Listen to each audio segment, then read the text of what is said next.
Alhamdulillahirabbil alamin. Wassalatu wassalamu ala qaidina wa qudwatina wa ma'alina nabiyyina Muhammadin asyrafil anbiya wal mursalin wa ala alihi wa sahbihi wa man tabi'ahum bi ihsanin ila yaumiddin. Faqala Allah azza wa jalla fi kitabil aziz, a'udzu billahi minasyaitonir rajim.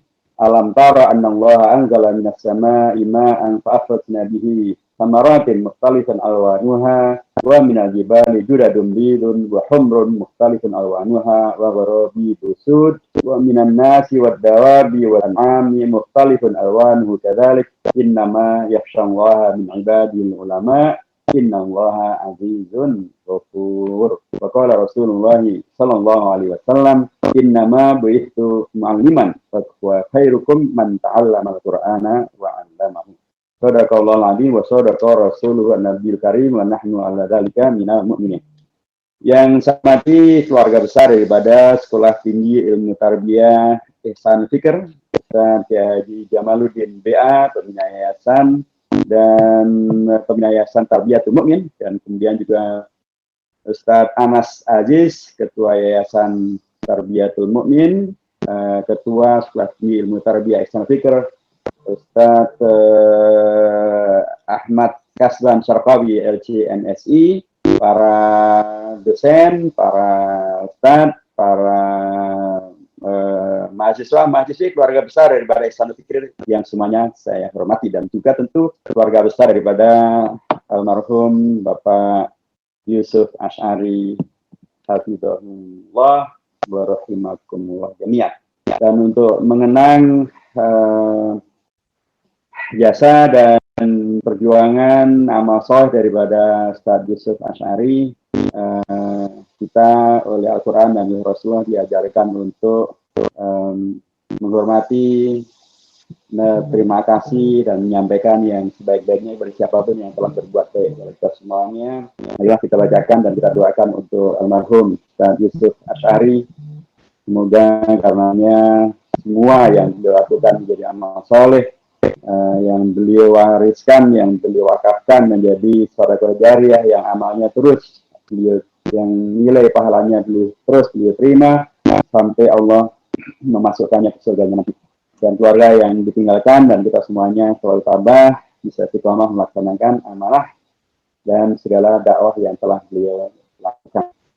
Untuk beliau ala hadiniyah wa ala kulli niyatin shalihah wa ila hadrati an-nabi al-mustafa al-fatihah. A'udzubillahi minasyaitonir rajim. Bismillahirrahmanirrahim. Alhamdulillahirabbil alamin arrahmanir rahim maliki yaumiddin iyyaka na'budu wa iyyaka nasta'in ihdinas siratal mustaqim siratal ladzina an'amta 'alaihim ghairil maghdubi 'alaihim waladdallin. Amin. Jazakumullah khairan dan terima kasih, dan saya harus sampaikan tahniah selamat untuk Sekolah Tinggi Ilmu Tarbiyah Ihsan Fikr yang telah mendapatkan pengakuan resmi dan izin resmi dari pemerintah sebagai pengakuan formal yang memang diperlukan. Kalau sekalipun masyarakat tentu sudah mengakui Ihsan Fikr dengan segala kinerja dan segala amal solehnya, tapi sebagai lembaga formal ya memang itulah aturan yang kita semuanya terikat dan mengikutinya. Alhamdulillah dan selamat. Mudah-mudahan bisa dijadikan sebagai pemicu untuk bisa menghadirkan lembaga pendidikan yang betul-betul ihsan dalam konteks fikr dan kemudian menghadirkan kemukminan dan atau para mukminin yang luar biasa hebat. Jamaah dirahmati Allah Subhanahu wa taala, para mahasiswa, rekan-rekan dosen dan para ustadz yang dirahmati Allah Subhanahu wa taala.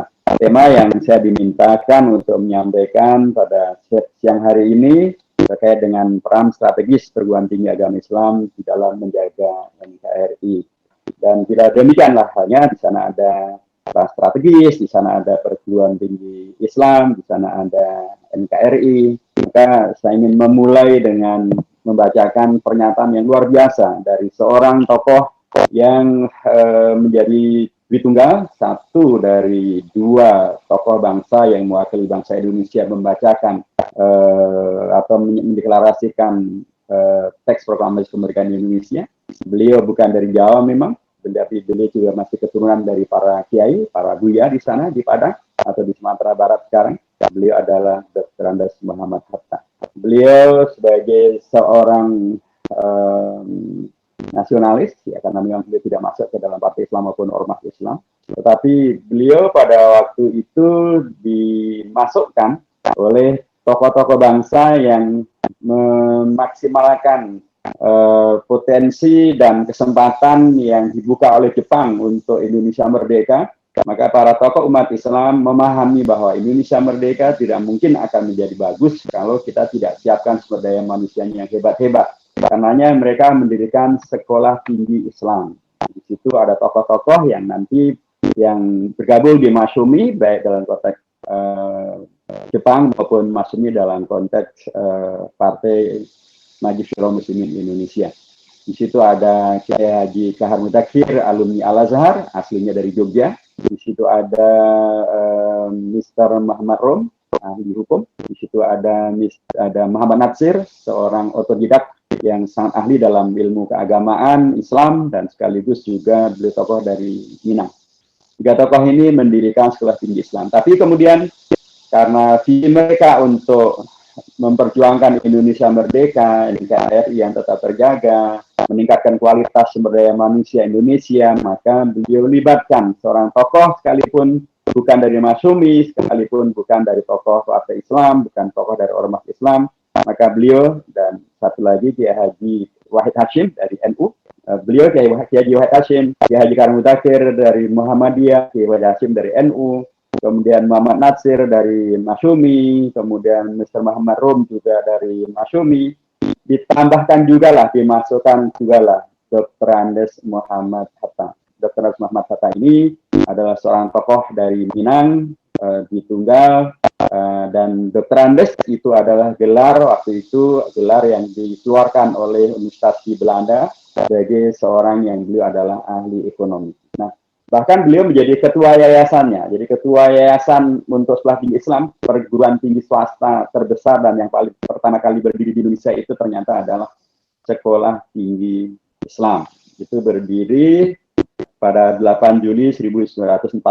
Jadi sebelum Indonesia merdeka, para tokoh bangsa ini dari NU, dari Muhammadiyah, dari Masyumi sudah mendirikan sekolah tinggi agama Islam dan kemudian melibatkan ketuanya bahkan Dr. Andes Muhammad Hatta. Nah, pernyataan Muhammad Hatta ketika berpidato dalam pendirian sekolah tinggi Islam ini luar biasa. Saya bacakan saja pernyataan beliau. Negara Indonesia merdeka menghendaki susunan masyarakat yang kuat. Masyarakat yang berdasarkan cita-cita, persaudaraan, dan tolong-menolong. Untuk mencapai masyarakat yang semacam itu, perlulah disempurnakan dengan pendidikan agama Islam. Agama Islam adalah pelita yang sebaik-baiknya untuk menyuluhi rakyat, untuk menyuluhi jalan rakyat ke dalam masyarakat persaudaraan dan tolong-menolong. Untuk menyempurnakan pendidikan agama Islam, perlu sekali pendidikan tinggi agama Islam. Luar biasa. Visi yang masih kokoh dan kuat, memukaddimahi menyertai akan lahirnya Indonesia merdeka, disiapkanlah sebuah lembaga pendidikan tinggi agama Islam untuk meningkatkan kualitas sumber daya manusia Indonesia yang muslim, untuk kemudian mengisi Indonesia merdeka, menjaganya menjadi Indonesia yang betul-betul badatun thayyibatun wa rabbun ghafur. Pernyataan beliau saya kira sejalan ya, inline dengan tema kita pada pagi siang hari ini, yaitu peran strategis sekolah tinggi perguruan tinggi agama Islam untuk menjaga NKRI. Dari mukadimah tadi saya kira sudah bisa diraba akan kemana pembicaraan saya. Pertama tentu kalau kita bicara dari yang paling mendasar, yaitu tentang relasi antara agama Islam dengan cinta kepada negara, cinta kepada negeri, cinta kepada kawasan di mana kita berada. Kita yang terbiasa dengan Al-Quran dan apalagi menghafalkan Al-Quran pasti akan tahu bahwa di dalam Al-Quran itu banyak sekali ungkapan-ungkapan yang menandakan betapa kita dikaitkan dengan kawasan, tanah, daerah, tanah air, kota di mana kita berada. Bahkan ada surah khusus disebut sebagai surah Al-Balad. Di sana tegas sekali disampaikan tentang la uqsimu bihadzal balad fa anta hillum bihadzal balad wa walidi wa walad dan lain sebagainya. Kita juga akan lihat di sana misalnya ungkapan watini wa zaitun wa turi sinin wa hadzal baladil amin. Lagi-lagi Al-Quran, ini Quran Makki, dan Quran Makki itu pasti dipahami sebagai ayat-ayat Al-Quran yang mengajarkan tentang prinsip-prinsip akidah. Jadi dalam konteks ini, akidah Islam ternyata juga mengajarkan untuk kita mencintai dan mengajarkan untuk kita mencintai dan mengingat dan menghormati dan memenangkan dan memajukan al-balad, negeri, daerah, kota, kawasan di mana kita berada. Bahkan al-balad bisa dikatakan al-baladul amin. Jadi maka tidak aneh bila kemudian Nabi besar Muhammad SAW ketika beliau sudah hijrah ke Madinah sekalipun, beliau selalu rindu dengan Mekah dan selalu ingin untuk kemudian kembali ke Mekah. Termasuk juga rindu untuk kemudian bagaimana melestarikan nilai-nilai keunggulan yang baik yang beliau terima, beliau dapatkan ketika beliau berada di Mekah, bahkan pada periode pra-kenabian. Sebelum beliau menjadi nabi, beliau pernah terlibat di dalam suatu koalisi yang disebut sebagai Hilful Fudul, koalisi kebajikan. Koalisi kebajikan ini adalah, Hilful Fudul ini adalah satu koalisi yang Rasul Muhammad waktu itu belum menjadi Rasul dan belum menjadi Nabi, Muhammad dilibatkan oleh paman-pamannya yang semuanya ya dalam tanda kutip belum beragama Islam ya, karena ini adalah pra-keislaman, pra-kenabian, untuk berada di pihak mereka melawan orang-orang Quraisy yang ada di Mekah. Tetapi Quraisy Mekah yang satu pihak ini adalah pihak yang mendolimi seorang saudagar, seorang pedagang dari Yaman yang datang ke Mekah untuk berdagang dan kemudian berkongsi dengan orang-orang Mekah, tapi kemudian didolimi, dikerjain sama musyrikin, sama orang-orang Mekah. Nah, orang dari Yaman ini mengadukan nasibnya kepada tokoh-tokoh Quraisy. Dan tokoh Quraisy kemudian terbelah menjadi dua. Ada yang kemudian membela orang Yaman ini, yang didolimi ini, ada yang membela pihak-pihak yang kemudian dalam tanda kutip telah melakukan dan ya katakanlah trik dan atau kejahatan dalam berbisnis dengan orang Yaman ini.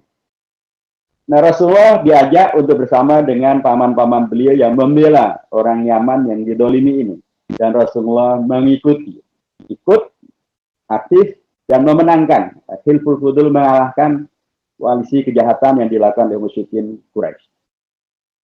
Jadi koalisi dengan komunitas di suatu negara, satu kawasan yang tidak Islam, belum beragama Islam, tapi koalisi itu menghadirkan kebajikan, keadilan, keutamaan, boleh ikut. Maka ketika beliau di Madinah, beliau menyampaikan satu ungkapan, "Dzalikal hilfu, ay hilful fudul, lau du'aitu ilahi fil Islam, la ajabtuhu." Jadi koalisi semacam itu, bila aku diajak untuk mengikutinya dalam konteks Islam, sesudah Islam, pada fase atau pada masa kenabian, setelah beliau menjadi Nabi dan Rasul, kata beliau, ajab tuh, saya akan ikut. Sekalipun itu dasarnya atau semulanya adalah koalisi yang terjadi pada masa pra-kenabian. Sebuah rujukan yang saya kira amat sangat penting untuk kita segarkan bahwa Rasulullah mengajarkan kepada kita sebuah tradisi, sebuah sunnah yang luar biasa untuk mencintai kawasan di mana kita berada, untuk kemudian berkoalisi dengan siapapun di kawasan di mana kita berada, bahkan bila mereka adalah non-muslim sekalipun, bila koalisi itu ada dalam rangka menghadirkan kebajikan, membawa kepada keadilan, kebaikan, maka Rasulullah siap melakukannya dan sudah melakukannya dan memberikan contoh kepada kita tentang pentingnya itu dilakukan. Kita akan lihat lagi ketika Rasulullah hijrah ke Madinah. Pada waktu itu beliau dalam rangka untuk menghadirkan kota yang bagus, maka kota yang tempat beliau berhijrah itu tadinya namanya adalah Yathrib, belum Madinah. Nah, Yathrib itu ada satu ungkapan yang dekat dengan ungkapan Tarib. Ya, Tarib itu artinya ada rusak, rugi, tidak bagus lah gitu ya. Kemudian beliau rubah menjadi Al-Madinah, Al-Munawwarah atau Thayyibatu At-Thayyibah. Kota yang tersinari, yang tercerahkan, atau Thayyibatu Thayyibah artinya adalah yang baik daripada yang baik, atau yang terbaik daripada yang baik. kawasan yang beliau tinggali, beliau tidak biarkan kemudian berkonotasi negatif. Beliau rubah menjadi sesuatu yang berkonotasi positif. Al-Madinah, Al-Madaniyah, Al-Munawwar, yang mencerahkan dan yang mencerahkan. Thayyibatu thayyibah. Sehingga di Madinah sana sekarang ada 2 kampus ini. Satu adalah kampus untuk Islam Madinah, itulah tempat saya belajar dulu di sana. Saya pernah nyadar di sana hanya sebentar, hanya 13 tahun saja gitu ya, dari tahun 80 sampai tahun 92. Dan kedua adalah kampus namanya Thayyibah, Jamiah Thayyibah. Dan dalam fase ini ketika Rasulullah pindah ke Madinah, mengajarkan kepada kita bahwa kawasan yang di mana kita tinggal itu namanya kesannya dirubah dari yang negatif menjadi positif. Dan beliau melakukan satu hal yang dalam rangka untuk memastikan tentang yang positif, yang Madinah, yang Madaniyah, yang Thayyibah itu, maka beliau rubahlah kondisi yang sebelum era Madinah pada era Yathrib. Maka warga di Yathrib, di Madinah itu selalu dikerjain oleh orang-orang Yahudi. Diadu domba, dibikin tidak maju, ekonominya tergantung, pasarnya dikuasai oleh orang-orang Yahudi, sehingga orang-orang Arab semuanya tergantung dengan Yahudi, mudah diadu domba, mudah dikerjain, dan kemudian tidak punya power, tidak punya kekuasaan, ekonomi tidak punya kekuasaan, pasar tidak punya kekuasaan, teknologi tidak punya kekuasaan, opini tidak punya kekuasaan, semua dikuasai oleh orang Yahudi. Rasulullah kemudian merubah kondisi ini menjadi kondisi yang baru. Tempat di mana beliau tinggal sudah beliau rubah untuk maknanya tidak buruk supaya menjadi bermakna bagus. Tapi kemudian diisi juga dengan kegiatan yang bagus, karenanya beliau melakukan yang disebut sebagai Wasiqatul Madinah. Wasiqatul Madinah artinya adalah piagam Madinah. Apa itu piagam Madinah?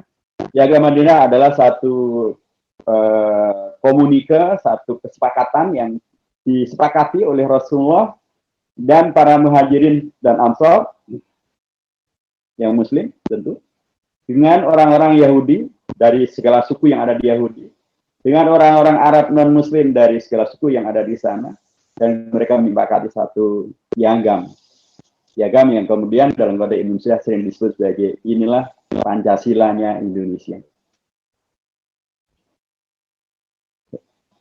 Satu fakta bagaimana Rasulullah memberikan kepada kita contoh tentang sebagai Muslim, sebagai pimpinan Muslim, intelektual Muslim. Saya katakan intelektual karena Rasulullah ya dari awal dibimbing dengan Iqra bismi rabbikal ladzi khalaq. Intelektualisme beliau, didikan Allah secara langsung melalui wahyu-wahyunya, kemudian memberikan kepada kita contoh tentang bagaimana menjadi manusia yang terpelajari, manusia yang itu bukan manusia yang egois, bukan manusia yang menang-menangan, bukan manusia yang kemudian tidak peduli dengan orang lain, tapi justru menjadi manusia yang mencari solusi, yang menghadirkan kesepakatan, yang membawa kepada pencerahan, yang membawa kepada kemajuan, membawa kepada kemerdekaan. Jadilah itu piagam. Dan dulu orang-orang Yahudi yang selalu mengadu domba dan selalu merasa yang paling hegemonik dan paling kuasa, sekarang mengikuti Rasulullah dan piagam dia. Sayangnya mereka berkhianat. Sayangnya tidak terjadi pengkhianatan itu, barangkali perjalanan kehidupan umat manusia dan umat beragama akan berbeda. Tapi itulah yang terjadi.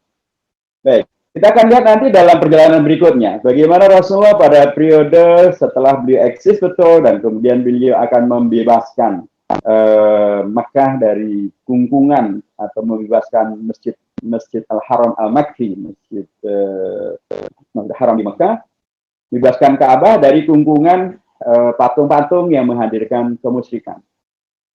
Beliau kemudian membawa pasukannya untuk kemudian membebaskan Mekah.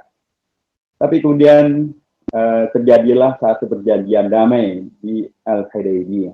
Dalam perjanjian damai di Al-Hudaybiyah dengan orang-orang Quraisy, Sulhu Al-Hudaybiyah nama formalnya, ada yang menurut saya sangat penting untuk kita highlight, untuk kita stabiloi gitu ya. Bahwa ternyata Rasulullah sebagai pemimpin umat, sebagai yang sukses menghadirkan piagam Madinah, sukses menghadirkan Madinah yang punya Yathrib, sosok yang punya kepribadian yang sangat agung itu, sekalipun secara di atas kertas beliau pasti menang, tapi beliau berdamai dengan orang-orang musyrikin Quraisy. Dan bahkan dalam perdamaian itu, Beliau menampilkan bagaimana agar orientasi menghadirkan kemenangan yang damai, kemenangan yang membawa kepada peradaban, membawa kepada kemajuan, itu yang menjadi utama. Karenanya ketika musyrikin Quraisy menuntut bahwa perjanjian itu tidaklah atas dasar Bismillahirrahmanirrahim min Muhammadir Rasulillah, tapi Bismillah min Muhammad ibn Abdullah. Beliau rela untuk mencoret kata-kata Ar-Rahman Ar-Rahim dan mencoret kata-kata Rasulullah. Padahal itulah inti daripada dakwah beliau. Itulah karenanya mengapa beliau sampai harus hijrah ke Madinah. Itulah mengapa orang musyrikin Quraisy juga memerangi beliau, yaitu menghadirkan pengakuan bahwa Allah lah Ar-Rahman Ar-Rahim, la ilaha illallah, dan bahwa Nabi Muhammad itu adalah Rasulullah. Kalau beliau diterima sebagai sekedar Muhammad saja, ya dulu itu juga diterima oleh musyrikin Quraisy. Kalau hanya tentang Allah saja, ya orang-orang musyrikin Quraisy sudah tahu tentang Allah dan ilah itu. Tapi justru menjadi masalah dengan Rasulullah adalah ketika menjadi masalah dengan Muhammad adalah ketika Muhammad, Nabi besar Muhammad SAW mendakwahkan tentang Allah lah satu-satunya ilah, satu-satunya Tuhan yang benar, yang berhak untuk disembah. Jadi masalah. Orang musyrikin Quraisy menolak itu. Menjadi masalah karena Rasulullah mendakwahkan tentang Rasulullah, beliau sebagai Rasulullah, menjadi masalah. Tapi justru ini diterima oleh Rasulullah. Beliau menerima untuk dicoretlah kata-kata Ar-Rahman Ar-Rahim, dihapuslah kata-kata Rasulullah, dan beliau berdamai dengan musyrikin Quraisy. Waktu itu memunculkan dalam tanda kutip ya, pertanyaan yang sangat keras dari kalangan para sahabat. Bahkan Umar bin Khattab sampai menyatakan ungkapan yang sangat tajam. Fima adaniyatu fi dinina ya Rasulullah alasna al-haq wa hum ala batil. Wahai Rasulullah, kenapa kita merendahkan diri begini? Bukannya kita benar dan mereka salah. Rasulullah sampai mengatakan, wallahi ana ibnu Muttalib. Wallahi ana Rasulullah kadib. Ana ibnu Abdul Muttalib. Demi Allah, aku adalah Rasul, utusan Allah yang tidak pernah berbohong. Karenanya isya tadi tidak dibasiskan kepada kebohongan atau tipu muslihat atau kepentingan sesaat. Wa ana ibnu Abdul Muttalib, aku adalah anak orang atau keturunan orang yang sangat terhormat. Karenanya saya tidak mungkin kemudian menghilangkan kehormatan diri, kehormatan keluarga. Beliau adalah putra Abdul Muttalib, orang-orang yang sangat terhormat. Dan ternyata istiad beliau tadi itu adalah keberkahan yang luar biasa. Karena dengan peristiwa ini, berita ini menyebar ke seluruh tanah Arab, dan kemudian orang-orang berbondong-bondong masuk Islam melihat kepada keunggulan daripada akhlak Nabi besar Muhammad SAW. Banyak sekali peristiwa yang bisa disampaikan terkait dengan bagaimana Rasulullah memberikan kepada kita pilar-pilar yang sangat mendasar, sangat kokoh tentang Islam. Umat Islam itu memang layaknya, bukan hanya layak, wajibnya adalah mencintai negeri, kota, kawasan di mana mereka berada. Kemudian berorientasi menghadirkan segala kebaikan, keutamaan, kemakmuran, kesejahteraan, citra yang baik, dan juga bahkan nilai luhur yang bisa diwariskan sampai berbilang abad berikutnya. Rekan-rekan sekalian yang saya hormati, para mahasiswa sekolah tinggi ilmu tarbiyah Ihsan Fikri yang saya hormati. Bila itu kita bawa ke Indonesia dan kita bicara tentang NKRI, maka kita akan diingatkan dengan fakta bahwa Islam yang ada di Indonesia ini adalah Islamnya Ahlus Sunnah wal Jamaah. Ahlus Sunnah wal Jamaah itu dari namanya saja Ahlus Sunnah, artinya kita itu mengikuti sunnahnya Rasulullah SAW. Termasuk sunnahnya adalah tadi Hilful Futul, Sulhul Hudaybiyah, Waqiah Madinah, dan Madinah, dan lain sebagainya. Itu bagian daripada sunnahnya Rasulullah SAW yang karenanya penting untuk dijadikan sebagai rujukan kita ikuti ketika kita akan berbicara tentang negara. Wal Jamaah itu artinya adalah orientasi menghadirkan kekuatan itu bisa menghadirkan persatuan, kebersamaan, terus mengupayakan bagaimana agar tidak terjadi konflik, pecah belah, separatisme, dan lain sebagainya.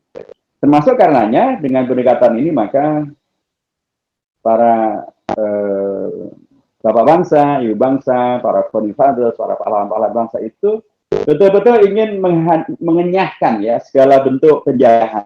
Sebagaimana dulu Rasulullah dengan caranya mengenyahkan penjajahan Yahudi terhadap Yathrib, terhadap Madinah, ya dari awal dengan membebaskan pasar, membebaskan sumur, dan kemudian membuat piagam Madinah, dan kemudian ketika kemudian orang Yahudi berkhianat, ya mereka diberikan sanksi hukum sehingga betul-betul Madinah menjadi bebas merdeka dari penjajahan asing Yahudi.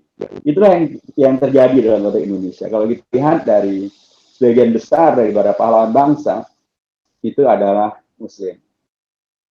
Ya, kita bisa lihat tahu sejak Sultan Babunglah, kemudian Sultan Khairuddin, kemudian Sultan Hasanuddin, kemudian kalau di Sumatera tentu ada Imam Bonjol, dan kita di sini di Magelang gitu ya, tentu sadar karena semuanya tahu di sini ada kawasan atau desa namanya Tegarejo.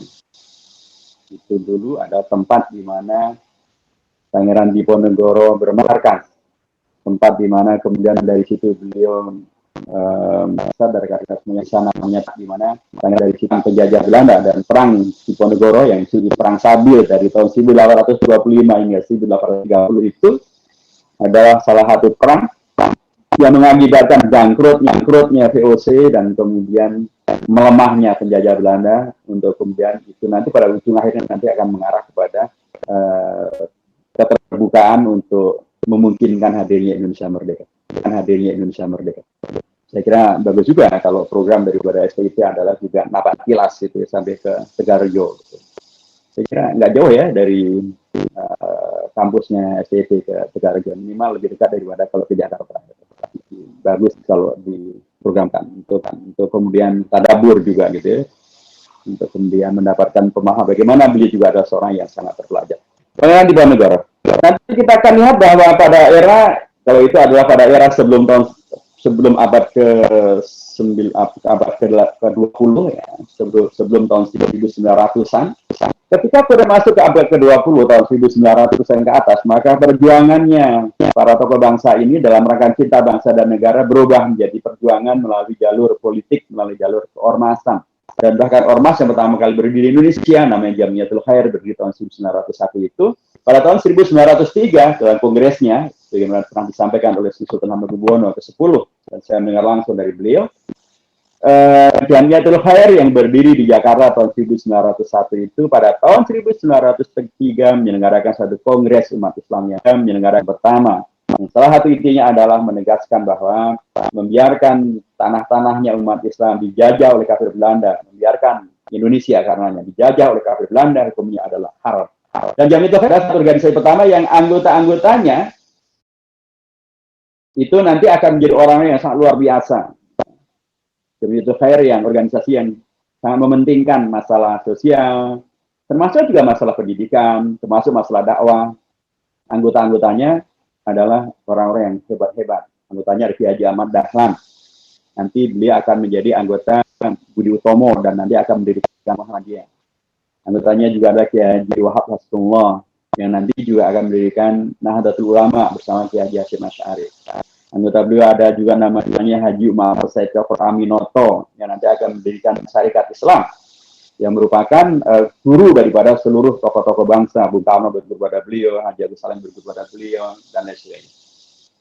Jadi ketika kemudian umat Islam berorientasi kepada perjuangannya kepada jalur ormas maupun jalur orpol, maka orientasinya adalah tetap bagaimana agar Indonesia ini menjadi negeri yang merdeka.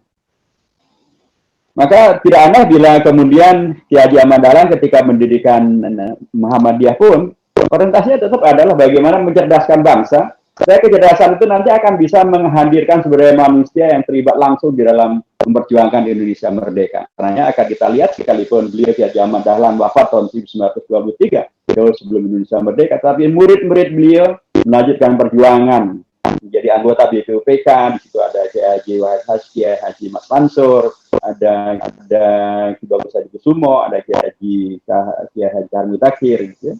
nanti juga menjadi anggota dari Panitia 9, menjadi anggota PPKI, menyemangati tentang dasar negara Pancasila, menyelamatkan Pancasila. Banyak sekali murid-murid daripada Kiai Haji Ahmad Dahlan. Jadi dari organisasi yang orientasinya kepada pendidikan, sosial, dakwah, kemudian menghadirkan sumber daya manusia unggul yang hebat-hebat, orang-orang yang sangat terpelajar. Banyak terpelajar karena mereka belajar di pesantren dan atau di Al-Azhar seperti Haji Hamzah Zakir, maupun terpelajar karena belajar di Indonesia, di pesantren-pesantren tradisional di Indonesia seperti Ki Bagus Hadi Kusumo atau Ki Haji Mas Mansur yang belajar di Surabaya dan kemudian juga belajar di Mekah bersama dengan Ki Haji Ahmad Dahlan. Ki Ahmad Dahlan menyiapkan ya sumber daya manusia untuk nanti terlibat di dalam memerdekakan Indonesia dan menjaga agar Indonesia merdeka itu sekaligus dalam dirinya ada nilai-nilai keislamannya, tapi sekaligus juga nilai-nilai kebangsaan yang tidak bertentangan dengan nilai-nilai keislaman. Itulah yang kemudian nanti terpikir di dalam Pancasila. Jadi kerangka ini sangat dipentingkan. Memahami bahwa ada sejarah yang kemudian membingkai kita, bahwa tidak ada jarak, ya, tidak ada sekat antara kita sebagai Muslim, sebagai intelektual, sebagai aktivis, sebagai kalangan muda terpelajar, dengan kita sebagai Indonesia, kita sebagai warga negara Indonesia, kita sebagai yang kemudian memperjuangkan Indonesia dan melanjutkan perjuangan untuk Indonesia dan menyelamatkan Indonesia supaya tidak dibawa lari dan atau dirampok oleh begal siapapun juga. Kita lihat teman daripada Kiai Haji Ahmad Dahlan adalah Kiai Haji Hasyim Asy'ari. Beliaulah yang mempelopori ungkapan hubbul watan minal iman. Dan itu bahkan menjadi satu nasyid ya yang digubah oleh Kiai Haji Hasanullah. Hubbul watan minal iman. Yakini sebagai sebuah ideologi untuk bagaimana mempertautkan antara beragama kita, berislam kita dengan berindonesia kita. Dan jadilah Kiai Haji Hasyim Asy'ari mempelopori tentang bagaimana betul-betul umat Islam Indonesia itu ya satu nafas dengan para bapak bangsa, dengan tokoh-tokoh bangsa, menyelamatkan Indonesia, memerdekakan Indonesia, dan menjaga kemerdekaan Indonesia itu. Mari kita lihat bagaimana Kiai Haji Ahmad Dahlan mempunyai murid-murid yang nanti akan melanjutkan perjuangan memerdekakan Indonesia dan menjaga kemerdekaan Indonesia. Demikian juga lah dengan Kiai Haji Hasyim Asy'ari. Tokoh yang dari Jombang, belajar di pesantren-pesantren dan kemudian belajar di pesantren Kiai Haji Soleh Darat di Semarang bersama dengan Kiai Haji Ahmad Dahlan. Jadi Kiai Haji Ahmad Dahlan dan Kiai Haji Hasyim Asy'ari itu satu guru satu ilmu sebenarnya. Sejak di Semarang mereka berguru dengan Kiai Haji Soleh Darat, guru daripada Raden Ajeng Kartini juga, guru dari tokoh-tokoh yang lain. Nah kemudian mereka berdua melanjutkan pendidikan, belajar ngaji mukim di Mekah, Al-Mukarramah, bersama dengan Kiai Haji Hasanullah, bersama juga dengan Kiai Haji Mas Mansur, bersama juga dengan Haji Agus Salim, ya. Belajar kepada seorang tokoh asal Indonesia yang luar biasa, diakui ilmu dan kepribadiannya sehingga dijadikan sebagai mufti Madzhab Syafi'i di Mekah dan imam untuk Madzhab Syafi'i di Mekah. Kiai Haji Asy'ari setelah bersama dengan Kiai Haji Ahmad Dahlan belajar di Mekah, pulang ke Indonesia, kemudian mereka mendirikan ormas. Kiai Haji Ahmad Dahlan mendirikan Muhammadiyah, Kiai Haji Asy'ari mendirikan NU, dan di NU pun Kiai Haji Hasyim Asy'ari berjuang untuk memerdekakan Indonesia. Tadi dengan istilah hubbul watan minal iman.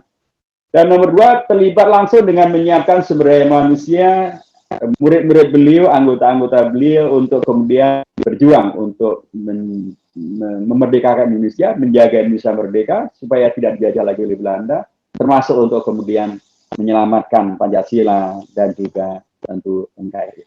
Mari kita lihat anggota BPUPK itu diantaranya adalah tokoh-tokoh dari NU. Di situ ada putranya Kiai Haji Hasyim Asy'ari, yaitu Kiai Haji Wahid Hasyim. Ada juga Kiai Haji Masyhur. Kemudian Kiai Haji Wahid Hasyim nanti akan menjadi anggota Panitia 9 yang membuat Piagam Jakarta. Dia juga yang nanti bersama dengan tokoh Muhammadiyah, Ki Bagus Hadi Kusumo menyelamatkan Pancasila ketika berada di PPKI supaya Indonesia tidak pecah. Akan kita lihat lagi ketika Indonesia diproklamasikan, saudara yang saya hormati, maka nuansa keterkaitan langsung antara keislaman dengan keindonesiaan itu begitu luar biasa, dianggap dan diyakini sebagai jalan tengah. Sehingga Pancasilanya, sila pertamanya adalah bukan ketuhanan yang Maha Esa, tapi ketuhanan dengan kewajiban melaksanakan syariat Islam bagi pemeluk-pemeluk. Itulah jalan tengah yang disepakati oleh Panitia 9, yang di sana ada 4 tokoh dari kalangan kebangsaan non-agama dan 1 kebangsaan agama Kristiani dan 4 kebangsaan agama Islam. Mereka sepakat itu. Tapi kan ada yang menolak pada tanggal 17 Agustus malam, dan mereka mengancam bahkan akan keluar dari Indonesia kalau 7 kata itu tetap dicantumkan di sana. Kemudian Muhammad Hatta menemui 4 tokoh umat Islam, 1 dari NU Kiai Wahid Hashim, 1 dari Muhammadiyah Ki Bagus Hadikusuma, 1 dari Partai Islam Mr. Kasmasimo Dimejo, dan 1 dari tokoh Indonesia Barat Mr. Toko Muhammad Hasan. Nah, kemudian 4 tokoh ini memahami bahwa ini ada satu masalah yang serius yang harus kita selesaikan, dan kita tidak ingin Indonesia merdeka malah dipecah belah.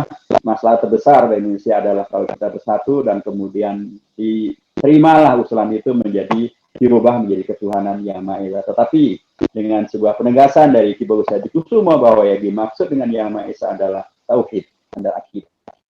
Baik. Indonesia Pancasilanya sudah berubah. Tidak lagi ketuhanan dengan kewajiban melaksanakan syariat Islam, tetapi ketuhanan yang Maha Esa. Sekalipun dengan sebuah syarat, bahwa dimaksud dengan yang Maha Esa adalah tauhid. Apakah kemudian tokoh-tokoh umat Islam kemudian, ya sudah, ini Indonesia kita, NKRI ini sudah menjauh dari Islam, karenanya biarin aja dijajah sama Belanda. Ternyata tidak. Kita akan lihat bahwa pada peristiwa tadi, perubahan tadi adalah 18 Agustus. Pada tanggal 22 Oktober, jadi hanya sekitar 2 bulan ya, 2 bulan 1 minggu atau 2 bulan 5 hari setelah Indonesia diproklamasikan, Belanda mendompleng sekutu dan ingin menjajah kembali Indonesia.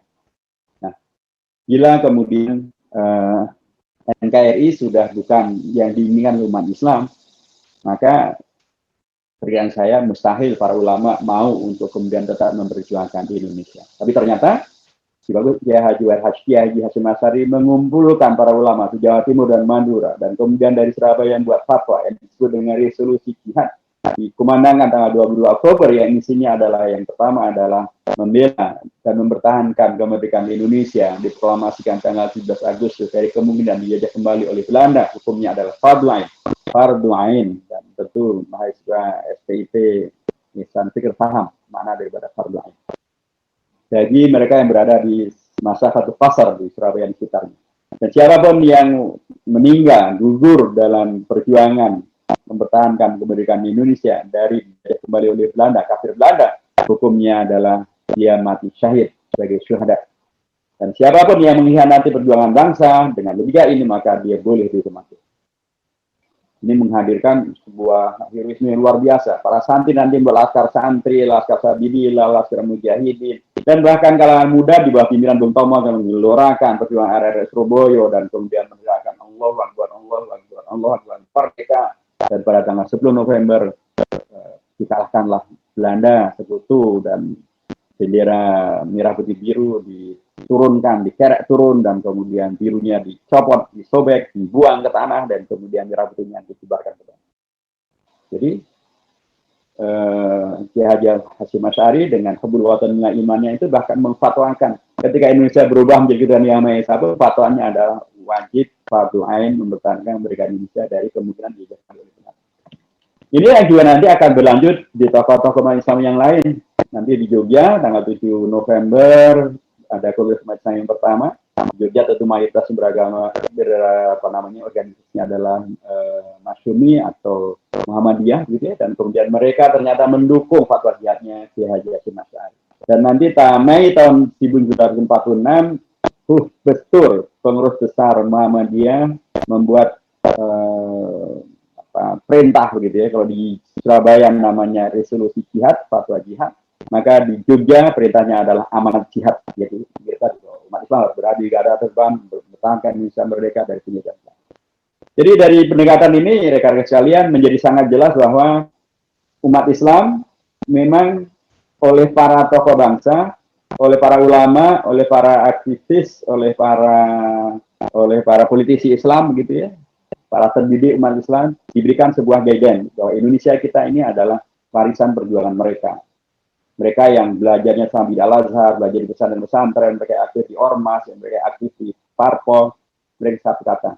Indonesia dimerdekakan dengan nilai-nilai yang mereka perjuangkan, ada Piagam Jakarta, ada Pancasila, ada Undang-Undang Dasar, termasuk ada NKRI. NKRI ini lagi-lagi pun juga adalah hasil perjuangan tokoh umat Islam.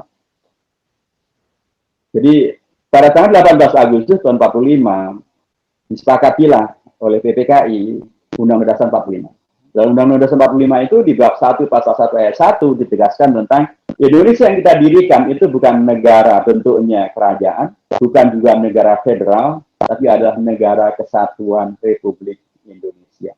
Nah, tapi Belanda tidak suka dengan ini. Belanda ngaco dan mengacak-acak Indonesia dan kemudian nanti bahkan melakukan agresi militer, menangkap para pimpinan Indonesia dan bahkan nanti membentuk satu konferensi Kerja Bundar di Den Haag tanggal 27 Desember tahun 49 dan menyatakan mengakui Indonesia merdeka adalah dalam bentuk Republik Indonesia Serikat, bukan NKRI. Dan dirubahlah Indonesia dari NKRI menjadi RIS. Diubahlah Undang-Undang Dasar dari UUD 45 menjadi UUD RIS. Dan berlakulah itu. NKRI sudah almarhum, sudah dikubur sama Belanda. Siapa yang mengembalikan NKRI ke Indonesia? Itulah tokoh Partai Islam, ketua fraksi Partai Masyumi di DPR RIS. Melalui pidato beliau masih integral, disampaikan tanggal 3 April tahun 50, dan kemudian beliau sudah komunikasi dengan pimpinan Partai Katolik, Partai Kristen, partai-partai dari yang paling kanan hingga paling kiri, dan semuanya sepakat dengan apa yang akan disampaikan oleh Muhammad Nasir, dan kemudian beliau menyampaikan pidatonya, dan kemudian diterimalah pidato itu, dan kemudian pada tanggal 17 Agustus tahun 50, Indonesia diproklamasikan tidak lagi menjadi RIS, tetapi menjadi NKRI. Jadi, menjadi NKRI, sekali lagi juga adalah warisan sejarah, warisan perjuangan, jihad, ijtihad, mujahadah, tadhiyah, dan musyawarah daripada tokoh-tokoh umat Islam. Menjadi sangat sewajarnya bila dari ini semuanya, maka para generasi muda yang sekarang memahami sejarah ini untuk kemudian melanjutkan. Karena dari sejarah ini nampak betul bahwa pertama mereka adalah orang-orang dengan keimanan dan ilmu agama yang luar biasa. Belajarnya sampai luar biasa, sangat jauh. Tapi juga ada belajar dari Indonesia, tapi kualitas daripada pemikiran mereka, pemahaman agama mereka begitu luar biasa mendalam. Mereka dengan segala keterbatasannya bisa melakukan itu. Mereka juga adalah orang yang terpelajar, yang keterpelajaran itu memungkinkan mereka kerjasama dengan seluruh pihak. Karena ketika membuat sekolah tinggi Islam, mereka tidak ragu untuk menyertakan Dr. Andes Muhammad Hatta, sekalipun beliau latarnya bukan dari organisasi Islam, latar pendidikannya pun dari ekonomi dari Belanda, dilibatkan dan menghadirkan sebuah mozaik dan sekaligus monumen yang luar biasa. Jadi mereka biar terpelajar harus menjadi penyemangat Anda semuanya. Mereka dengan segala keterbatasannya bisa menjadi begitu luar biasa terpelajar. Haji Agus Salim itu otodidak, belajar sendiri, tapi beliau luar biasa ilmu pengetahuannya, wawasannya, termasuk penguasanya pada bahasa asing, tidak kurang dari 7 bahasa yang beliau kuasai. Generasi sekarang ya dikuasai, ada bahasa Jawa, ada bahasa Indonesia gitu. Jadi gitu bahasa asing ya alhamdulillah bahasa Arab bisa. Apa itu Ustaz? Bismillahirrahmanirrahim. Alhamdulillahirabbil alamin. Assalamualaikum innalillahi wa inna ilaihi raji'un. Semua bahasa Arab benar. Tapi para bangsa ini memberikan kepada kita sebuah matlamat ya, sebuah maklam, sebuah gaiden bahwa sudah sangat selayaknya lah bila kemudian generasi berikutnya pun meningkatkan pengetahuan agamanya, jangan kalah dari mereka, pengetahuan umumnya jangan kalah dari mereka, kemampuan untuk kemudian menghimpun bersama jangan kalah dari mereka, termasuk kemampuan untuk memenangkan perjuangan jangan kalah dari mereka, termasuk untuk kemudian menjaga NKRI jangan kalah dari mereka. Prinsip-prinsip ini ingin saya tegaskan untuk dan apalagi untuk STIT Ihsan Fikr yang berada di Magelang, yang tadi saya kaitkan dengan Pangeran Diponegoro dan perjuangannya di kawasan yang hampir pasti juga hafal, yaitu di Tegarjo, dan sudah sangat wajarnya bila nilai-nilai kejuangan ini menyatu dan tidak terhilangkan. Apalagi dengan pendirinya adalah Pak almarhum Bapak Ustadz Yusuf Asyari yang saya sangat kenal dengan beliau, dan beliau adalah senior saya yang sangat luar biasa membimbing semuanya. Nama Ihsanul Fikr itu sendiri adalah sebuah nama yang luar biasa yang menantang Anda semuanya untuk, karena ini bukan sekedar nama biasa. Ihsan adalah bukan sekedar Islam, bukan sekedar iman. Dia adalah sebuah tingkatan yang tertinggi, dan al-fikr adalah sebuah terminologi ungkapan yang sangat luar biasa. Baik, saya ingin lanjutkan. Bila demikian, maka tidak aneh bila mereka-mereka lah yang dari dahulu menjaga Indonesia tetap merdeka, berdaulat, menjadi NKRI, termasuk juga menolak upaya-upaya yang dilakukan oleh mereka-mereka ingin memecah belah Indonesia, maupun juga bahkan ingin merubah ideologi Indonesia menjadi PKI misalnya, atau komunisme misalnya. Jelas sekali berada di garda terdepan untuk menyelamatkan Indonesia dari penjajahan PKI itu adalah TNI bersama dengan umat Islam. Karena korban terbesarnya pun juga dari kalangan umat Islam. Di tahun 48 mereka melakukan pemberontakan di Madiun, korbannya adalah para tokoh-tokoh umat Islam, baik dari pesantren maupun juga dari para kiai, termasuk pesantren saya di Gondor, yang cabangnya ada di Magelang juga, ya, bahkan Jatuh Tiam maupun juga dulu Pabilan juga. Tahun 65 juga demikian, yang berada di garda terdepan untuk melawan PKI itu adalah ya selain TNI juga adalah umat Islam, terutama yang bergabung di Kokam Muhammadiyah dan di Bansar atau di JP Ansor. Mengapa mereka kemudian menolak PKI, menolak komunisme? Karena sekali lagi, ya PKI komunisme itu bertentangan dengan Pancasila dan bertentangan dengan NKRI, karena mereka berada di garda terdepan. Sehingga saya selalu sampaikan betul ada jas merah yang sekali-kali melupakan sejarah, termasuk jangan lupakan sejarah pengkhianatan PKI. Kalangan muda berani betul untuk memahami bahwa kondisi bila kemudian PKI dibiarkan menjadi memimpin mungkin akan menghadirkan tragedi, dan mungkin ya yang namanya Yayasan Ihsanul Fikr juga tidak akan ada, yang namanya STIT Ihsanul Fikr juga tidak akan ada, dan bahkan dakwah kita sekarang ini juga tidak akan ada, karena PKI anti itu semuanya. Nah, karenanya ungkapan jas merah menjadi sangat benar. Jangan sekali-kali hilangkan atau jangan sekali-kali melupakan atau menghilangkan sejarah, termasuk sejarah para tokoh tadi itu. Tapi saya sampaikan juga, seringkali kita tidak melupakan sejarah, tapi sejarahnya umat Islam dan tokoh umat Islam di dalam menjaga NKRI, menyelamatkan Pancasila, sering dilupakan. Karenanya saya sampaikan penting ada jas merah, tapi penting juga jas hijau.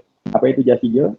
Jangan sekali-kali hilangkan jasanya ulama, umara, dan umat. Umara termasuk para sultan, Sultan Hamengkubuwono ke-9 yang luar biasa membantu Indonesia merdeka.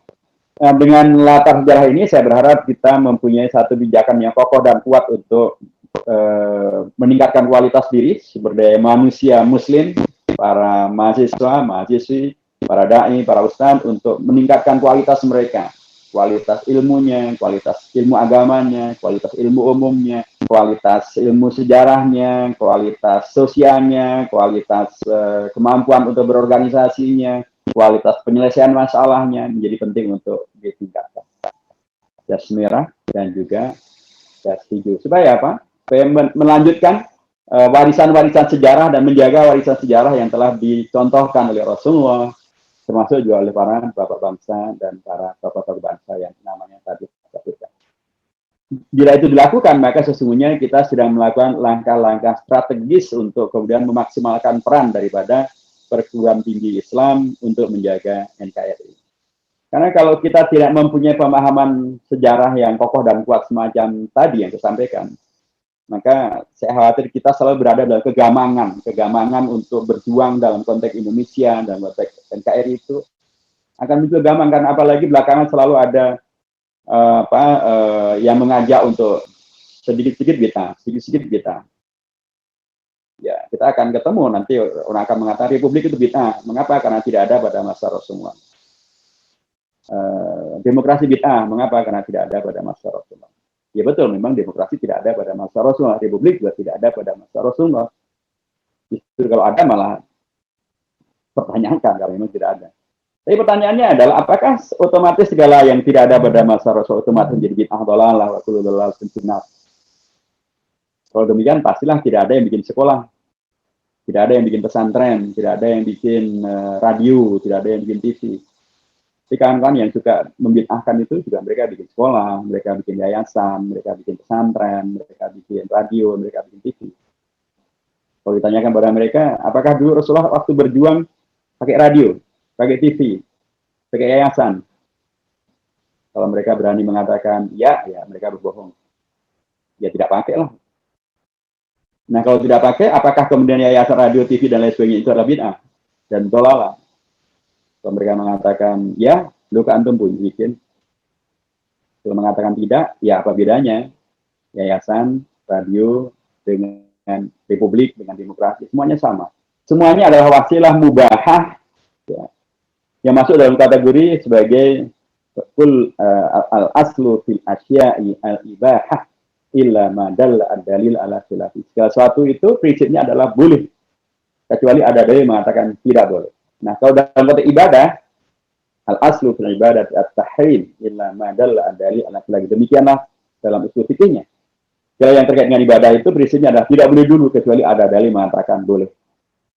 Nah, karenanya tadi saya sampaikan untuk kita selesai, kita tidak punya lagi masalah. Jadi Indonesia bukan bid'ah, Indonesia bukan kafir, NKRI bukan bid'ah dan bukan kafir. Ini semuanya adalah wasilah yang telah diwariskan oleh para bapak bangsa, yang mereka adalah orang-orang yang sudah belajar ilmu agama yang sangat mendalam, perjuangan untuk umat juga sudah sangat lama, dan kita diwarisi untuk kita perjuangkan. Jadi walaupun tadi diperlukan agar kita mempunyai landasan untuk segera maju ke depan, segera bergerak cepat untuk terlibat dan melanjutkan perjuangan itu, mengisi kemerdekaan Indonesia, menjaga agar Indonesia tetap jaya, agar kemudian tidak diselewengkan oleh PKI, oleh kaum liberalis, kaum sempilis, kaum sekuleris, kaum separatis, dan lain sebagainya. Dan yang kedua, Bapak dan rekan yang saya hormati, tadi saya sampaikan agar untuk kalangan terpelajar, Anda yang ada di Sekolah Tinggi Ilmu Tarbiyah ini, mempelajari dan tergerak untuk mempelajari lanjut tentang biografi mereka, supaya Anda semuanya, kita semuanya, anak-anak muda ini mempunyai sebuah rujukan yang konkret gitu. Dalam perjuangan itu rujukannya sangat jelas. Pastilah kita semuanya berqudwah kepada Nabi Muhammad SAW. Nah, dalam konteks Indonesia, banyak sekali tokoh-tokoh yang juga berqudwah kepada beliau dan menghadirkan ketokohan dalam konteks Indonesia. Tadi ada Muhammad Nasir, ada Kiai Haji Hashim, ada Kiai Haji Kusumo, ada Kiai Haji Asy'ari, ada Kiai Ahmad Dahlan, ada Abi Kusno Cokrosioso, ada Haji Masud Cokro Aminoto, dan lain sebagainya. Penting betul untuk itu dikaji. Sehingga dengan demikian maka kita mempunyai pemahaman intelektual yang kokoh dan kuat untuk bisa meningkatkan peran serta. Dan itu menjadi sesuatu yang sangat strategis, karena bila ini kita miliki, maka akan hadirlah sumber daya manusia yang dulu dibayangkan oleh Bung Hatta dan tokoh-tokoh yang mendirikan Sekolah Tinggi Islam yang nanti menjadi Universitas Islam Indonesia, yaitu Indonesia Merdeka itu harus diisi oleh sumber daya manusia yang berpendidikan tinggi, yang berkeunggulan, supaya bisa merealisasikan cita-cita Indonesia Merdeka. Yang ketiga, tentu dengan pendekatan ini, maka kampus adalah sebuah komunitas yang mengajarkan tentang nilai, tentang etika, tentang komitmen, tentang semangat yang berbasiskan kepada intelektualisme, tapi juga tentu berbasiskan kepada akidah yang baik dan benar, tapi juga berbasiskan kepada tanggung jawab sejarah. Nah, karenanya kalau kita mempunyai pemahaman yang kokoh dan kuat, dan kita mempunyai kualitas sumber daya manusia yang berkeunggulan, dan itu dibentuk melalui kurikulum dan kegiatan di kampus, maka kampus akan melaksanakan salah satu tridharmanya, yaitu memberikan pelayanan kepada masyarakat, berkhidmatan kepada masyarakat. Termasuk diantaranya adalah memberikan masukan, memberikan kontribusi, mungkin hasil temuan, mungkin hasil kajian, mungkin hasil gotong royong dari kampus untuk kepentingan warga sekitar kampus, untuk kepentingan kota di mana kampus ini berada, termasuk memberikan masukan dan koreksi bila ada kebijakan dan atau ada satu kondisi yang kemudian ternyata tidak benar, baik dari sisi agama maupun dari sisi ilmu, dari sisi kajian-kajian. Nah, peran ini penting untuk bisa dihadirkan. Dengan cara itulah maka peran strategis itu muncul. Karena para tokoh bapak bangsa itu dulu menjadi hebat, luar biasa, dan sukses karena mereka juga melakukan bukan hanya peran serta yang konteksnya adalah positif dan menyetujui, tapi juga mereka mengkritisi. Kalau ada yang tidak benar, mereka kritisi. Termasuk ketika ada pembacaan Pancasila yang keliru, mereka kritisi. Pernah dibaca ketuhanan itu adalah ketuhanan yang Maha Esa berdasarkan kemanusiaan yang adil dan beradab. di bawah satu semua langsung berdiri dan menyatakan tidak benar. Yang benar adalah kemanusiaan ketuhanan yang Maha Esa titik. Baru kemudian kemanusiaan yang adil dan beradab titik. Baru kemudian persatuan Indonesia titik. Karena memang maknanya menjadi amat sangat berbeda.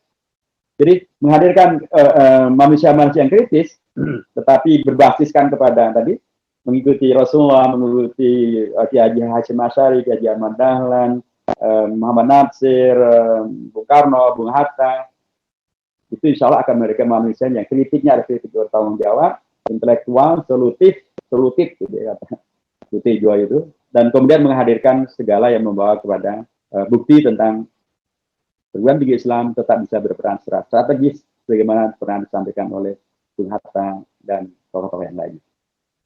Tentu saja ini semuanya dipentingkan karena kehidupan berbangsa dan bernegara kita, keumatan kita memang semakin menghadapi ancaman yang luar biasa dan tantangan yang luar biasa. Sekarang ada COVID-19, ini tentu juga tantangan yang luar biasa.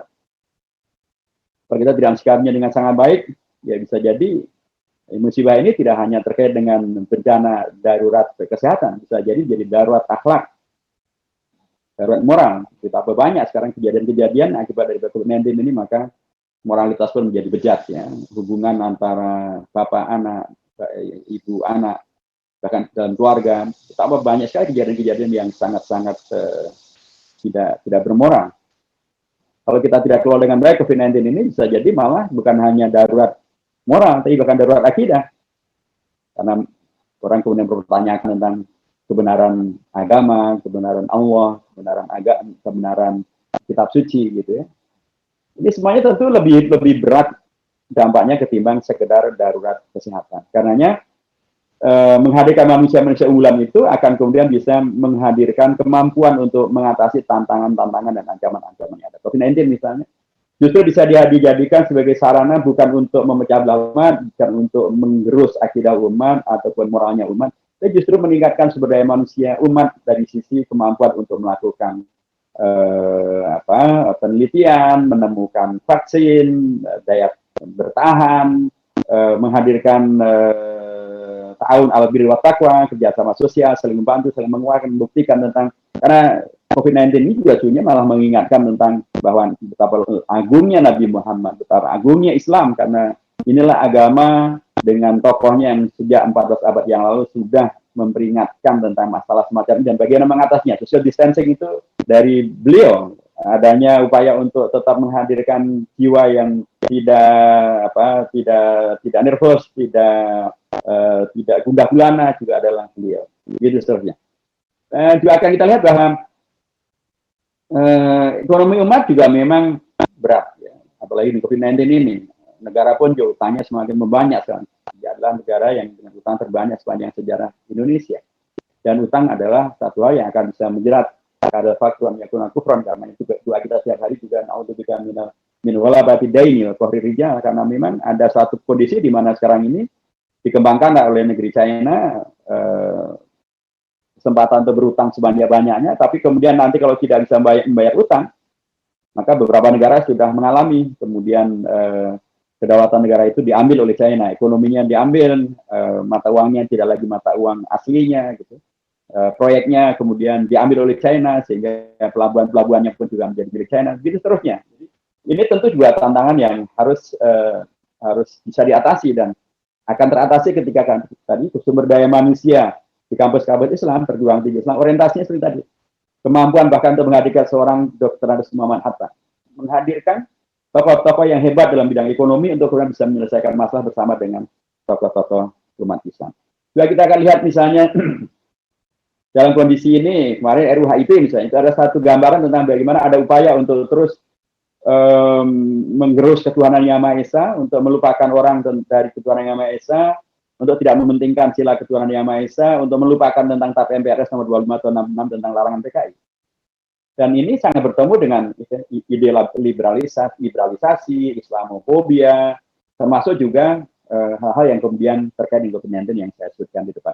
Nah, tantangan-tantangan ini dan ancaman-ancaman ini, bila kemudian perguruan tinggi Islam melakukan langkah-langkah strategis yang tadi di depan sudah saya sampaikan, maka insya Allah akan menghadirkan kesiapan dan penyiapan untuk hadirnya generasi muda yang bisa melanjutkan perjuangan dan mengisi kegiatan mereka dan mendapatkan kegiatan-kegiatan yang memungkinkan mereka untuk eksis, bahkan maju ke depan, menindaklanjuti apa yang sudah diwariskan untuk kemudian menjadi bagian dari yang menyelamatkan kehidupan berbangsa dan bernegara kita.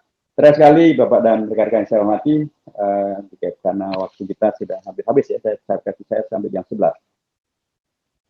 Maka generasi yang sekarang ini dengan pendekatan yang tadi pun sesungguhnya, karena kalau kita lihat dengan para tokoh bangsa tadi akan kita lihat bahwa mereka dari dulu sudah sangat mengglobal. Muhammad Hatta tamatan dari Belanda, Hamid Takir tamatan dari Al-Azhar di Mesir. Kemudian Haji Agus Salim seorang yang otodidak tapi wawasannya sangat mengglobal, menguasai bahasa-bahasa dunia. Kemudian Dr. Muhammad Hatta ahli ekonomi, Insinyur Soekarno tamatan dari ITB, insinyur. Kemudian Mr. Muhammad Yamin, Mr. Ahmad Subardi, Mr. Ahmad Ramis, mereka adalah ahli hukum, sarjana hukum. Ada Kiai Bagus Hadi Kusumo, tamatan dari Pesantren, Kiai Haji Wahid Hasyim, tamatan dari Pesantren. Tapi mereka-mereka yang sudah sangat mengglobal itu, mereka menyadari globalisasi ada bagian yang tak terpisahkan, tapi mereka kemudian tidak menjadi korban daripada globalisasi. Tapi mereka justru bisa bagian daripada yang mengalahkan dan mengambil manfaat dari globalisasi untuk kemerdekaan Indonesia. Inilah yang juga harus diambil oleh mahasiswa di era milenial sekarang ini. Jadi jangan sampai justru sekarang eranya milenial tapi kondisi dan kualitas kita sangat lokal. Jangan sampai begitu. Karena justru dulu pada zaman kolonial saja kualitas mereka sangatlah mengglobal gitu. Sekalipun pendidikan mereka dari Indonesia, Haji Wahid Hasyim pendidikannya dari Tebu Ireng, dari Jombang, dari kualitas beliau mendunia. Di Bagus Hadi Kusumo pendidikan beliau dari Jogja, tapi kualitas beliau mendunia. Begitu seterusnya. Nah inilah yang sangat dipentingkan supaya globalisasi yang ada dengan segala kompetisi yang terbuka, kompetisi dari sisi ekonomi, kompetisi dari sisi informasi, ilmu pengetahuan dan teknologi IT, termasuk juga karenanya kompetisi untuk mengisi peran-peran dan sejarah di tingkat global, itu menjadi amat sangat penting untuk betul-betul dipersiapkan, dikuasai. Dan tadi saya katakan bahwa ini bukan sesuatu yang mustahil, karena sudah dicontohkan oleh para bapak bangsa. Dan Ibnu Khaldun dulu pernah menyampaikan bahwa bapak sejarawan modern ini menyampaikan bahwa yang namanya sejarah itu adalah pengulangan. Dia menyampaikan at-tarikhu yu'idu nafsahu. Dulu bisa dilakukan, nanti juga bisa dilakukan. Dulu bisa sukses, nanti juga bisa sukses. Dulu gagal, nanti juga bisa gagal. Kapan?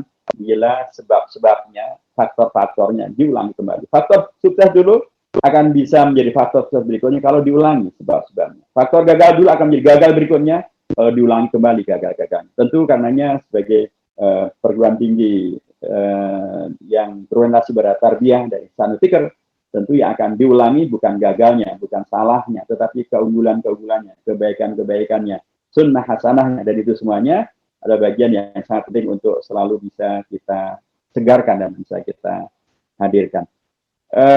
Dengan pendekatan ini maka sangat wajar bila kita semuanya mengkritisi dan menolak wacana untuk menghapus mata pelajaran sejarah atau mata pelajaran agama. Karena bila sejarah dihapus dan pelajaran agama dihapus, kita tidak mempunyai tadi rujukan-rujukan untuk bergerak ke depan, menyelamatkan Indonesia, menjaga NKRI, melalui perguruan tinggi agama Islam yang berkualitas, itu kita akan hilang blank. Karena kita tidak tahu sejarah Indonesia itu seperti apa, kita tidak mengerti tentang agama itu menghadirkan apa, ternyata agama menghadirkan keunggulan-keunggulan yang luar biasa. Seperti yang dicontohkan Rasulullah dan para ulama-ulama tadi. Karenanya mudah-mudahan di Sekolah Tinggi Ilmu Tarbiyah Ihsanul Fikr ini, mata pelajaran tentang keagamaan betul-betul dikokoh-kuatkan, tentang sejarah juga dikokoh-kuatkan, tetapi sekaligus juga kemudian menghadirkan sumber daya manusia yang unggul, mahasiswa dan mahasiswa yang unggul untuk kemudian bisa melanjutkan peran sejarah, menjaga NKRI, dan bahkan merealisasikan tujuan berdirinya NKRI, yaitu menghadirkan Indonesia yang adil, makmur, yang berdaulat, Indonesia yang mensyukuri karunia Allah, Indonesia yang bahkan bisa mensejahterakan seluruh warganya, Indonesia yang bisa menghadirkan tingkatan kualitas pendidikan bagi masyarakatnya, dan bahkan Indonesia yang berperan serta menghadirkan kedamaian dunia dan ketertiban dunia. Dan itu semuanya tidak mungkin terjadi kalau sumber daya manusia muslimnya, sumber daya manusia Indonesianya bukan kelompok yang terdidik, yang terpelajar, dan apalagi yang tidak mempunyai wawasan tentang keindonesiaan dan keislaman. Cukup. Saya yakin STIT Ihsanul Fikr akan berada dalam posisi yang merealisasikan segala kebaikan yang telah diwariskan oleh para bapak bangsa dan ibu bangsa, yang kemudian akan menghadirkan sumber daya manusia berkeunggulan melalui STIP yang berkeunggulan, supaya kemudian bisa menghadirkan peran serta bukan hanya pada tingkat lokal nasional menjaga NKRI, tapi bahkan untuk mewujudkan cita-cita NKRI berperan serta pada tingkat yang mengglobal. Saya kira demikian. Barakallahu fikum. Qaulul muwaffiq ila aqwamit thoriq wa nasrun minallahi wa fatun qarib. Wabillahi taufiq wa hidayah. Assalamualaikum warahmatullahi wabarakatuh.